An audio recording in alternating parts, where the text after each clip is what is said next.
এই মোমেন্টটা সত্যি হার্টওয়ার্মিং, তবে কিছুটা অদ্ভুত। 2001 সালে লিটা একটি মিট অ্যান্ড গ্রিট অনুষ্ঠানে ছিলেন। তখন এক 14 বছর বয়সী ফ্যান তার কাছে এলেন এবং আবেগে আপ্লুত হয়ে পড়েন। নিজের হিরোর সঙ্গে মিট করা সেই মুহূর্তটা ছিল সত্যিই সুন্দর। তবে মজার ব্যাপার হলো সেই মেয়েটি ছিল এজে লি। লিটার সঙ্গে এই সাক্ষাৎকারের 12 বছর পরে এজে লি ডিভাস চ্যাম্পিয়নশিপ জেতেন। আরও অবাক করা ব্যাপার হলো লিটা পরে সিএম পাঙ্কের সঙ্গে ডেট করেছিলেন, কিন্তু পরে তাদের বিচ্ছেদ হয়। পরে পাঙ্ক বিয়ে করেন এজে লিকে। এই বিষয়টি জানার পর সেই মিটিংটি কিছুটা অদ্ভুত মনে হতে পারে। ডাব্লিউডাব্লিউই ছাড়ার কিছুদিন পর সিএম পাঙ্ক তার নিজ শহর শিকাগোতে একটি মিট অ্যান্ড গ্রিট আয়োজন করেন। সেখানে একটি মেয়ে তার সঙ্গে দেখা করতে আসেন এবং ইমোশনাল হয়ে পড়ে। Is this for me, or do you want? Am I signing this? Why are you crying? I love you so much. No, that's sweet of you, but I don't like it when women cry. পাঙ্কের মতো ওই ফ্যানটিও শিকাগোর বাসিন্দা ছিল এবং প্রায় 5 বছর পর বিশ্ব তাকে চিনতে শুরু করে কেরাজের নামে। কিন্তু যখন মানুষ সিএম পাঙ্ককে দেখার জন্য লাইনে দাঁড়াতো না, সিএম পাঙ্ক তখন স্টোন কোল্ড স্টিভ অস্টনের সাথে দেখা করার জন্য লাইনে দাঁড়াতো। টেক্সাস র্যাটলস্নেক জানতো না এই সাধারণ ফ্যানটি একদিন ডাব্লিউডাব্লিউই চ্যাম্পিয়ন হবেন।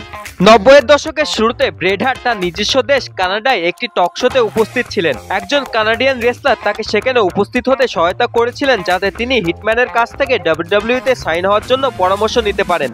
Just about anywhere you can get on television, it's got to be an asset. We've been on TV around here, but we're just wondering like how we should go about it. And we work out at Tiki's gym, so if you ever want to stop by, there's a little plug there.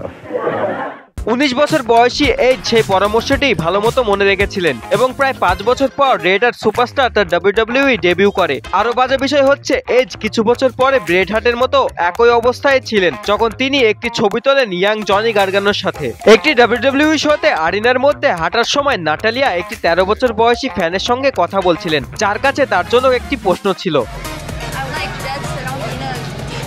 Really? And do you have like any tips or anything? I would just keep working at little things every single day. Just keep it simple. Keep it simple and just keep building. সে বছর সে মেয়েটি wrestling প্রশিক্ষণ নিতে শুরু করে এবং পরে তাকে রেক্সন পেজার নামে পরিচিত করানো হয়। 2022 সালে পেজার সাইন হয়ে নাটালিয়ার সাথে ডাব্লিউডাব্লিউই রস্টারে যোগ দেন। এই পরবর্তী সাক্ষাৎটি এই ভিডিওর মধ্যে সবচেয়ে উইয়ার্ড।